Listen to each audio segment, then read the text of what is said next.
Olá, boa noite. Eu sou Rosiane Kennedy. Você confere com a gente, a partir de agora, as notícias que circularam hoje nos corredores do poder. Presidente Temer afina discurso com a base aliada na Câmara dos Deputados para avançar em proposta da Previdência. Base é taxativa. Diz que o novo texto vai focar em acabar privilégios e não vai atingir a população mais pobre. Os detalhes você confere com a gente a partir de agora, aqui diretamente de Brasília, pela TV Brasil, pela Rádio Nacional e emissoras públicas de todo o país. O presidente Michel Temer, a gente abre o noticiário hoje falando sobre este assunto, Previdência, está de fato centrado aí em retomar a negociação para votação aqui na Câmara dos Deputados da proposta de emenda constitucional que faz a reforma da Previdência no país. O presidente teve novas reuniões hoje, a gente lembra que ontem foi um dia marcado por várias reuniões, os últimos dias, reunião com os parlamentares da Câmara, do Senado e hoje incluindo ali os ministros da área econômica. Hoje, o presidente Michel Temer teve reunião com os parlamentares da Câmara dos Deputados, incluindo o presidente da Câmara, Rodrigo Maia, e também com ministros aí da área econômica. E durante esta reunião, ele recebeu, ali foi apresentado pelos líderes da Câmara, a um documento, que foi um documento feito pela consultoria da Câmara dos Deputados, na Comissão de Orçamento, e nesse documento os deputados apresentam uma proposta simplificada para avançar aqui na votação de uma reforma da Previdência. Eu tive acesso aqui a esse documento e esse documento detalha como que pode ser feito esse novo texto para que seja a medida aprovada de reforma da Previdência na Câmara dos Deputados. Esse documento que eu estou na mão aqui nesse momento, esse foi o documento apresentado na reunião com o presidente Michel Temer e é curioso destacar alguns desses pontos aqui que são colocados no texto. De acordo com a consultoria feita pela Comissão ali de Orçamento da Câmara dos Deputados, com algumas mudanças no texto, é possível focar a reforma somente para combater privilégios e não atingir a população mais pobre do país. Pelo texto que foi apresentado, dentro do que eles querem fazer de alteração lá no plenário da Câmara dos Deputados, somente 1/4 da população ativa que contribui aí para a Previdência seria atingido pela nova reforma, ou seja, somente 25% da população economicamente ativa, que contribui em relação à contribuição previdenciária, seria atingido. E quem seriam esses 25%? De acordo com esse material apresentado pelos parlamentares ao presidente Temer, seriam aquelas pessoas que têm super salários, super aposentadorias, por exemplo, né, servidores que ficam em patamares aí de super salários e super aposentadorias, pessoas também em situação de aposentadoria precoce. A preocupação do governo para poder desenhar como que pode ser esse novo texto que vai ser votado no plenário da Câmara dos Deputados é saber o que é que isso significa também em relação à economia, né, para uma reorganização dos cofres públicos em relação às contas previdenciárias. Ainda de acordo com esse documento que a gente teve acesso aqui, as propostas que estão sendo feitas para focar somente nesses 25% da população economicamente ativa vai ter uma alteração. O percentual também é o mesmo, de 25% em relação ao que era a economia inicial apresentada naquele primeiro texto enviado e discutido aqui na Comissão Especial da Câmara dos Deputados. Daqui a pouquinho vai ter uma outra reunião às 7 horas da noite no Palácio do Planalto para continuar as negociações sobre este tema. A expectativa da base é, num período de 48 horas, conseguir alinhar completamente quais são as medidas que vão ser colocadas ali e aí sim, tendo esse acordo político, aí regimentalmente é mais fácil fazer o acordo no plenário da Câmara dos Deputados, a questão regimental mesmo, burocrática, para se aproveitar o texto que já foi aprovado na Comissão Especial e lá no plenário fazer algumas alterações, com emendas, substitutivos, enfim, isso é uma questão bem técnica mesmo. Mas o ponto principal é que o governo alinhou o discurso de que a reforma da Previdência terá de ser focada no combate a privilégios, informação que inclusive foi destacada em um vídeo divulgado pelo presidente Temer em redes sociais. Vamos acompanhar. Verifiquei nesses líderes a disposição de produzir uma reforma da Previdência para o nosso país. Uma reforma da Previdência que dê oportunidades iguais para todos, ou seja, uma Previdência igual para todos os brasileiros, sem privilégios. Nós apenas estamos cortando privilégios e também estamos fazendo um esforço para que hoje e no futuro os aposentados possam receber suas pensões, aqueles que vierem a aposentar-se também possam receber as suas pensões e tenham absoluta convicção. Eu quero transmitir a ideia de que toda a minha energia está voltada para concluir a reforma da Previdência. E aí, com este foco, também se mira ali na questão da idade mínima, justamente com o objetivo de evitar a aposentadoria precoce, que de fato termina sendo também um dos privilégios. Ainda tem muita negociação pela frente, mas Mariana Jungmann já está aqui ao meu lado, porque o relator da reforma aqui na Câmara, o deputado Arthur Maia, falou sobre este assunto, concedeu um coletivo agora há pouco, uma entrevista coletiva. O presidente da Câmara também falou, o vice-líder do governo, o que disseram todos eles depois desta reunião lá no Planalto. Mari, boa noite. Boa noite. Olha, a gente percebe, Rosiane, que eles afinaram esse discurso aí em torno da reforma. O deputado Arthur Lira fez uma descrição aqui para a imprensa sobre como era o relatório original dele, que foi aprovado há cerca de 5 meses, e disse que as circunstâncias mudaram muito de lá para cá e tudo se dificultou, principalmente em razão do tempo. Havia uma expectativa de que a reforma seria aprovada em agosto no plenário da Câmara. Nós já estamos em novembro e ele disse que, principalmente em razão desse tempo, então vai ser necessário fazer ajustes para essa reforma. Ele falou que amanhã vai fazer uma reunião com os líderes aqui da Câmara dos Deputados para saber quais são os pontos desse texto original dele que são consensuais ali com os líderes, onde é possível fazer um acordo para que a reforma possa ser votada no plenário da Câmara até o dia 15. Lembrando que se trata de uma emenda constitucional, ela precisa ser votada em 2 turnos, então a expectativa deles agora é em relação a esse período, a esse tempo aí. Arthur Maia também falou que há um consenso sobre a questão da idade mínima, né, que atualmente está prevista ser de 62 anos para homens, 62 anos para mulheres e 65 anos para homens, e também enfocar no fim dos privilégios, como a Rosiane já disse aqui, né? Ele até usou uma expressão, falou, olha, não é possível que um trabalhador rural se aposente ganhando um salário mínimo aos 60 anos, enquanto que um alto funcionário público possa se aposentar aos 55 anos, ganhando o teto do funcionalismo, que é R$33 mil, e muitas vezes até mais do que isso, viu? Também nesse sentido aí da necessidade de ajeitar ali um acordo com os líderes partidários, o vice-líder do governo, Darcísio Peronde, também falou hoje, disse que o governo observou que há essa dificuldade, então, com relação a alguns líderes e a alguns pontos da reforma, então que agora é trabalhar junto com esses líderes para se chegar num acordo. Vamos ouvir o que ele disse. Em 48 horas haverá uma proposta mais clara na reforma da Previdência, mais justa e mais palatável. Será uma nova proposta? Não, haverá uma emenda substitutiva. A busca por esse acordo com os líderes é essencial porque são eles que vão trazer os votos, né? Ali junto das suas bancadas, são eles que vão trazer os votos a favor da reforma. E hoje o presidente, Rodrigo Maia, também falou sobre isso e disse que não vai colocar a reforma para ser votada no plenário enquanto não houver garantia de que ela vai atingir esses votos necessários. Acompanhe o que ele disse. Se tiver voto, dá para aprovar amanhã, mas não tem voto para aprovar amanhã. A PEC já está pronta para o plenário. Pauta única, você vota isso em um dia. O problema não é o dia que a gente vai votar, é quando a gente tem que ter as condições para aprovar, porque nós não podemos ter responsabilidade de pautar de qualquer jeito para perder, porque essa vai ser uma sinalização muito ruim para a sociedade brasileira, que nós não conseguimos acabar com essa transferência de renda que existe hoje, dos que ganham menos para os que ganham mais. A sociedade tem que entender isso, que muitas pessoas não compreendem. Hoje o sistema previdenciário beneficia os que ganham mais. E o que nós queremos aprovar aqui é um sistema previdenciário que beneficie os que ganham menos.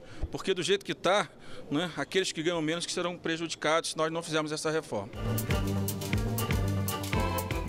Ou seja, Rosiane, a gente vai ver ao longo das próximas 48 horas muitas reuniões, né, que vão começar agora, daqui a pouco, como você disse, às 19 horas no Palácio, vai ter outra amanhã de manhã, enfim. Vão vir aí algumas reuniões para se ajustar e azeitar esse texto. E daqui a pouquinho você também acompanha outros detalhes do que já foi negociado hoje sobre este tema no Repórter Brasil, às 19h45. Agora a gente vai continuar falando ainda dessa pauta de poder relacionado ao governo, porque eu lembro a você que ontem a gente falou sobre aquela reunião em que o presidente Temer pediu aos ministros da área social para apresentarem um balanço ali das medidas que estão sendo adotadas em seus respectivos ministérios. E aí eu dei em linhas gerais ali alguns números, mas Daniele Popov tem hoje um balanço que foi apresentado pelo ministro Osmar Terra. Ele apresentou aí todo o que foi apontado por ele de positivo em relação a dados da pasta do ministro Osmar Terra. Dani, conta pra gente então quais foram esses números apresentados pelo ministro ao presidente.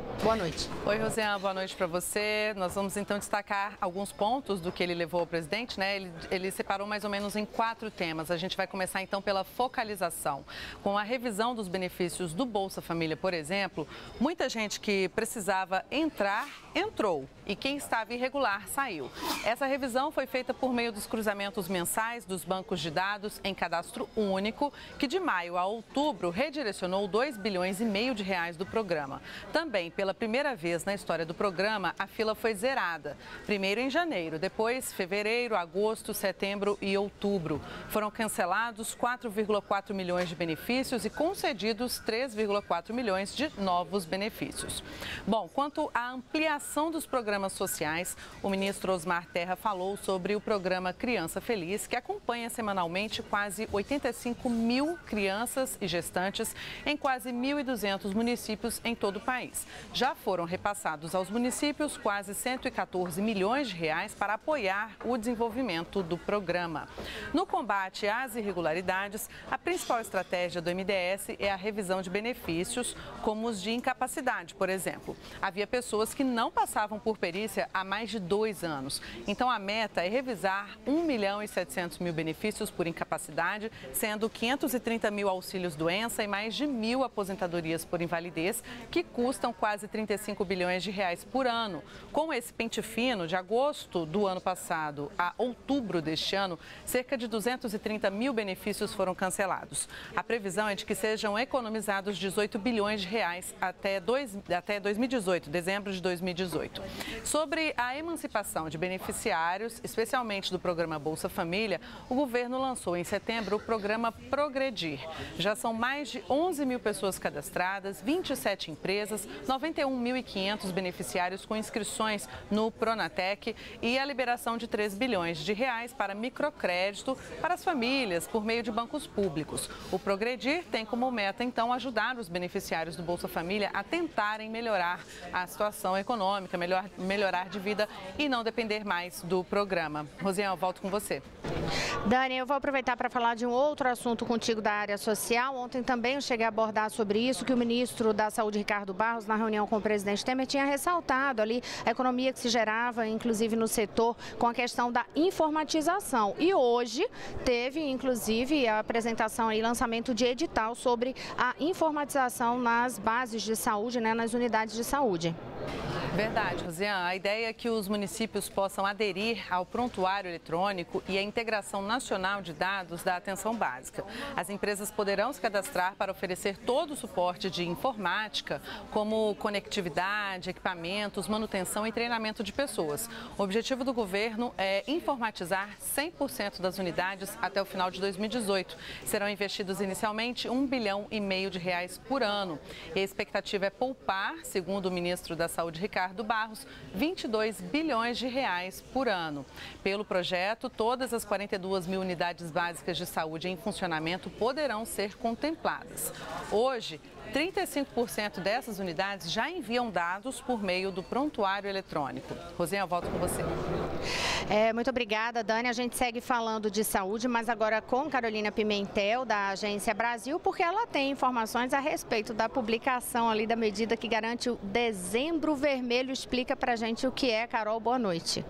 Boa noite, Rosiane. Bem, então entrou em vigor a lei que institui a Campanha Nacional de Prevenção ao HIV, a AIDS e outras doenças sexualmente transmissíveis, chamada Dezembro Vermelho. Essa campanha vai ter como foco a prevenção dessas doenças e a assistência e proteção das pessoas que vivem com HIV e AIDS aqui no país. Entre as ações estão previstas a iluminação de prédios públicos com a cor vermelha, promoção de palestras, atividades educativas, realização de eventos que tratem do tema e também veiculação de campanhas na mídia. Todas as atividades e ações da campanha Dezembro Vermelho vão ser desenvolvidas seguindo os princípios do Sistema Único de Saúde. Volto com você, Rosiane. Obrigada, Carolina Pimentel. Ainda sobre saúde, agora Vanessa Casalino tem informações lá de São Paulo. Lá a questão que preocupa é em relação à febre amarela. Aí tem toda uma campanha de vacinação sendo feita. Quais são os dados que você tem pra gente, Vanessa? Boa noite. Oi, Rosiane, boa noite para você, boa noite a todos. Agora são 10 casos suspeitos de febre amarela aqui na cidade de São Paulo. Outros 4 já foram descartados em exames iniciais. São pessoas que moram ou passaram pela zona norte de São Paulo, onde fica o Parque Horto Florestal, local em que foram encontrados os macacos mortos pela forma silvestre da doença. Dessas 10 pessoas com suspeita, apenas uma segue internada. Mas os médicos ainda querem saber em que outros locais essas pessoas estiveram para detectar a possibilidade de a doença ter sido contraída fora da cidade de São Paulo, isso se for de fato confirmado. Desde o início do ano, 12 casos da doença foram identificados na cidade, mas todos tinham sido contraídos fora da capital. A Secretaria da Saúde de São Paulo avalia que não há risco de propagação da doença porque os parques da Zona Norte já estão fechados há 2 semanas e a febre amarela demora em média 7 dias para se propagar. A campanha de vacinação já está intensificada na Zona Norte desde que os macacos foram encontrados no fim de outubro. A meta é imunizar 2,5 milhões de pessoas e até agora, segundo o último balanço, 750 mil foram vacinadas, Rosiane. Obrigada, Vanessa Casalino. No próximo bloco, outras informações nos corredores do poder.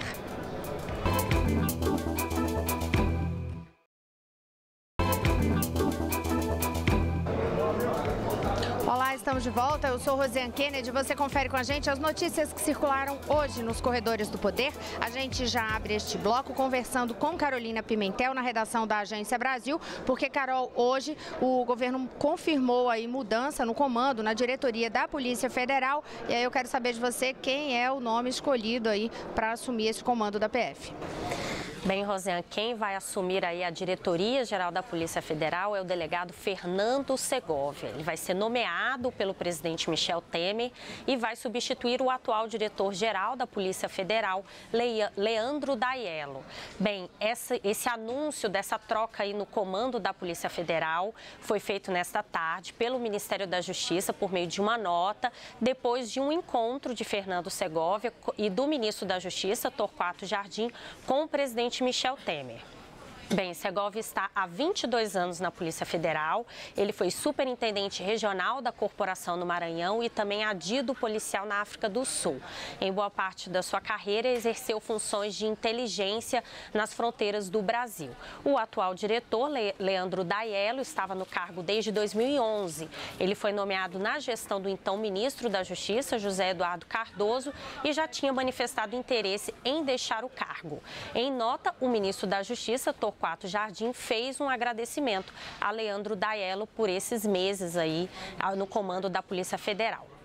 A gente continua falando de Polícia Federal, mas de uma operação que aconteceu hoje no Ceará. 4 pessoas foram presas no estado por suspeitas de fraude em concursos públicos e no Enem do ano passado, de 2016.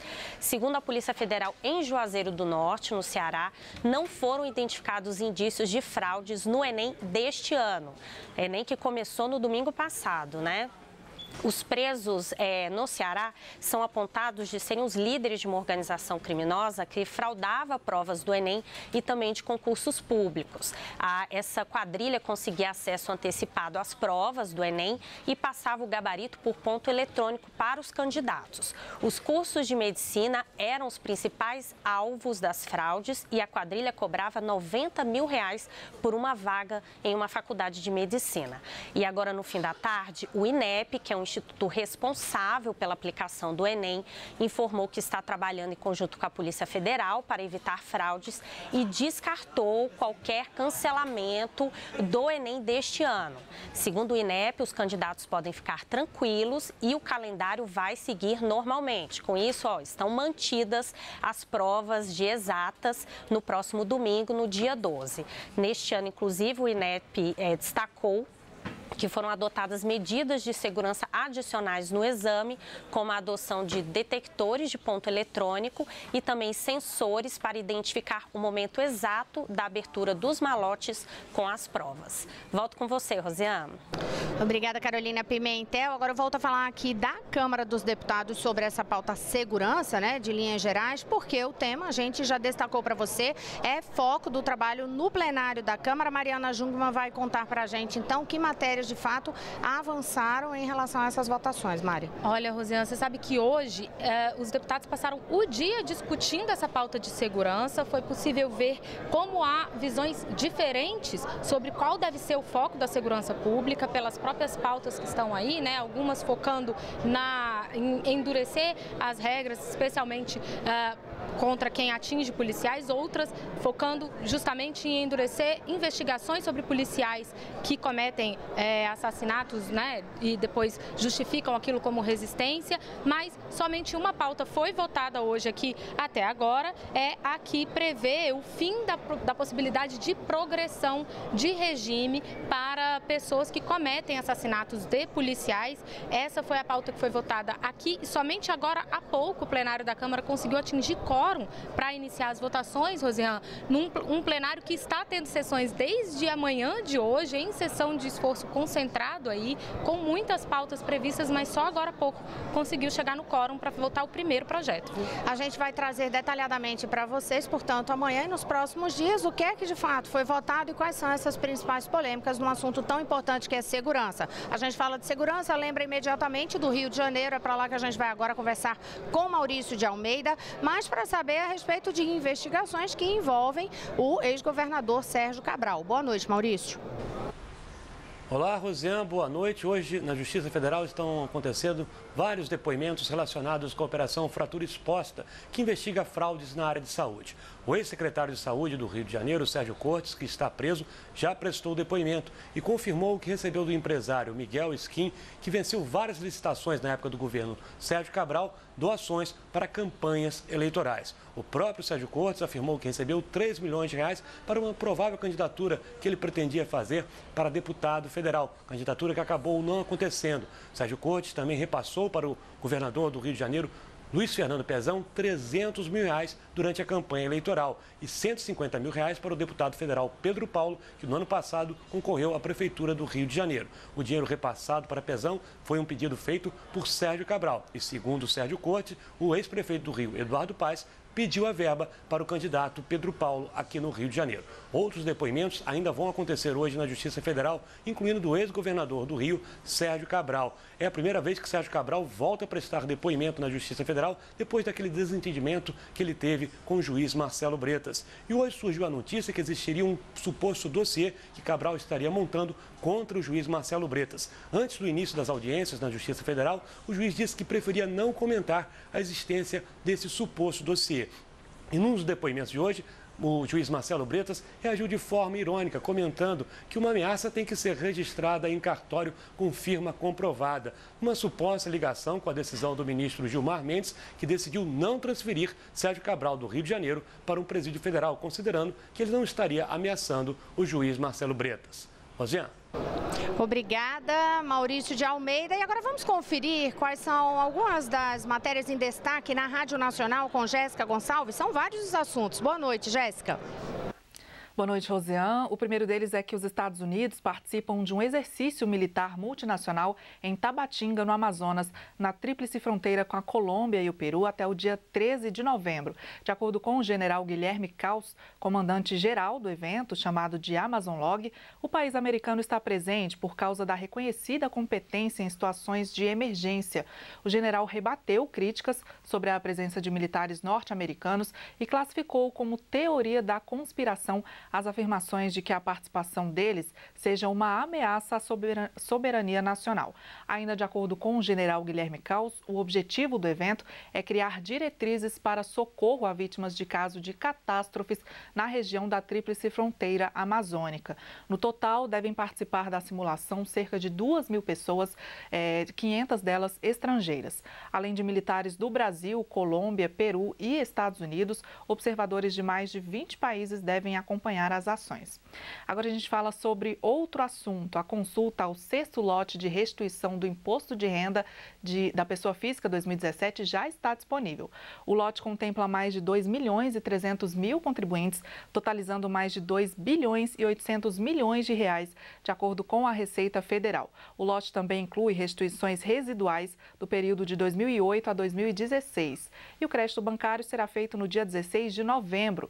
107 milhões de reais serão pagos aos contribuintes com prioridade, incluindo idosos e pessoas com alguma deficiência física ou mental ou moléstia grave. Para saber se teve a declaração liberada, o contribuinte deve acessar a página da Receita na internet ou ligar para o Receita Fone no número 146. A Receita disponibiliza ainda aplicativo para tablets e smartphones que facilita a consulta às declarações do imposto de renda e a situação cadastral no CPF. A restituição ficará disponível no banco durante 1 ano.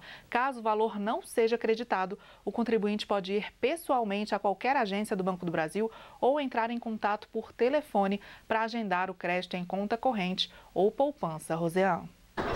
Muito obrigada, Jéssica Gonçalves. Outras notícias você confere no site agenciabrasil.abc.com.br e nos nossos demais noticiários da TV Brasil e da Rádio Nacional. Quem continua com a gente na Rádio Nacional fica agora com a Voz do Brasil. A todos, boa noite. Até amanhã.